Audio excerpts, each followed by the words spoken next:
ذالک الکتاب لا ریب فیہ ھدی للمتقین۔ قال النبی صلی اللہ علیہ وسلم اصحابی کالنجوم فبہم اقتدیتم اہتدیتم، او کما قال صدق اللہ و صدق رسولہ النبی الکریم۔ درود پاک پڑھیں۔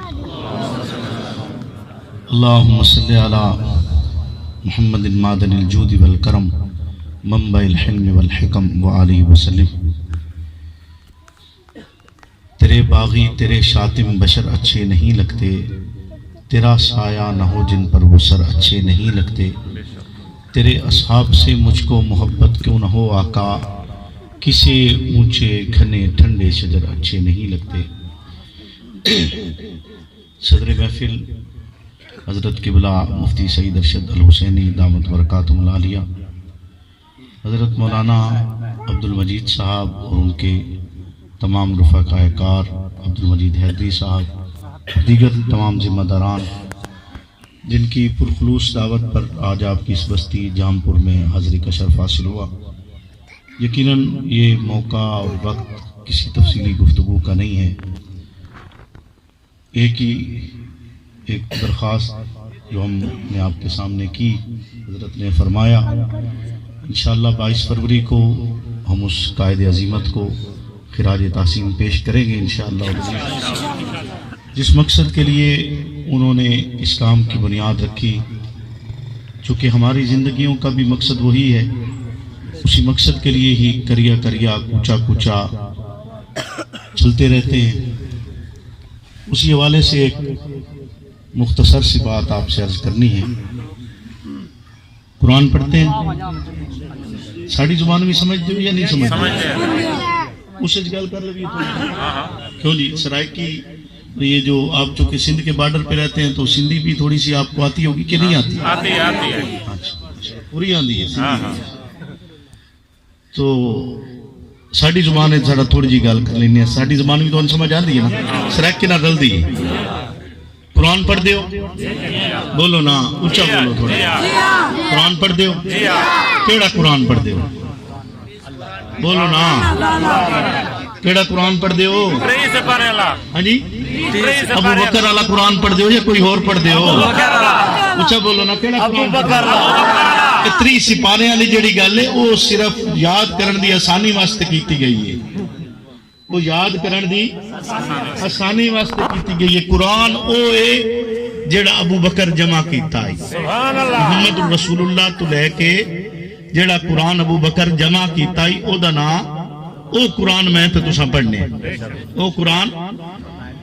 اچھا اس قرآن نو اساں کتاب بھی آنے آدھے یا نہیں آدھے؟ بولو نا تھوڑا اچھا بولو، کتاب آدھے؟ اور قرآن اپنے آپ نو بھی کتاب آدھا ہے، جی میں پہلی آیت مبارکہ ہو دی کہ ذالک الکتاب، یہ کتاب، یہ کتاب انہیں جیڑی جنہوں قرآن بھی کتاب آکھ رہا ہے تے اساں بھی ان کتاب مندے ہیں، تے توڑے تے میرے کل ہے بھی لکھے ہویا، لکھے ہوئے نو کتاب آدھے نا، لکھے ہوئے نو کتاب آدھے نا، لکھے ہوئے نو زبانی بولن نو کتاب نہیں آدھے، زبانی بولن نو کتاب نہیں آدھے۔ اسے واسطے جس لئے قرآن مجید فرقان حمید دا تذکرہ تے دی نسبت خالق کائنات نال ذکر کرنا مراد ہوندہ ہے، تو اس لئے الفاظ ہوندن کہ ایک کلام اللہ ہے، ایک کلام اللہ ہے، تے جس لئے ایسا انہوں ذکر کرنے ہیں قرآن مجید انہوں ذکر کرتا ہے تو آدھا ہے ذالک الکتاب، یہ کتاب، یہ جو کتاب ہے جو تیرے اور میرے پاس ہے، لا ریب فیہ، اس میں کوئی شک نہیں۔ اللہ نے یہ کیوں نہیں کہا کہ ذالک الکلام لا ریب فیہ؟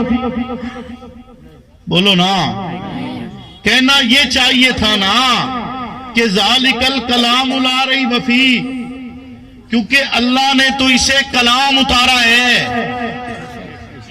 اللہ لکھی ہوئی تو نہیں لائی نہ تلے، زمین تے لکھی ہویا تو نہیں آیا قرآن، بولو نا قرآن زمین تے لکھی ہویا نہیں آیا، محمد رسول اللہ نے خود لکھا، جبریل لکھا ہوا لائے نہ، جبریل لکھا ہوا لائے نہ، رب نے لکھا ہوا بھیجا نہ آپ نے لکھا، تو پھر رب نے کیوں کہا ذالک الکتاب لا ریب فیہ؟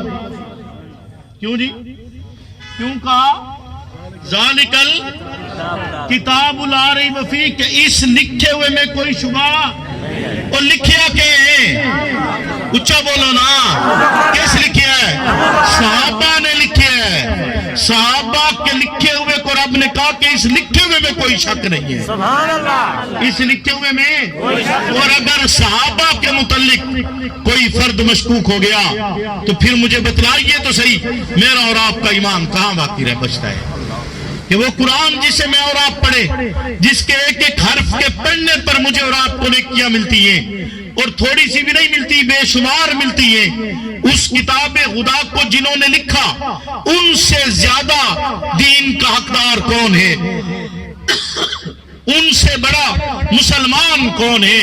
ان سے بڑا صاحب ایمان کون ہے؟ ان سے بڑا عاشق رسول کون ہے؟ ان سے بڑا رب کا ماننے والا کون ہے؟ ان سے بڑا الہ کلمت اللہ کا دعوے دار کون ہو سکتا ہے؟ ان سے بڑا اسلام کے طریقے کو عام کرنے والا کون ہو سکتا ہے؟ یقیناً وہی افراد ہیں جن کے لکھے ہوئے کو بھی رب کتاب اللہ میں ذکر کر کے کہہ دے ذالک الکتاب لا ریب فیہ، یعنی رب کلام بنا کر اتارے اسے کتاب کی شکل جس نے دی، رب اس کے لیے بھی کہہ دے کہ اس کا لکھا ہوا بھی پاک ہے۔ سبحان اللہ۔ تو یہ میرے اور آپ کے ایمان کی بنیاد ہے۔ اصحاب رسول صلی اللہ علیہ وسلم میرے اور آپ کی ایمان کی بنیاد اور اساس ہیں، یقیناً ہم ان سے جدا نہیں ہو سکتے۔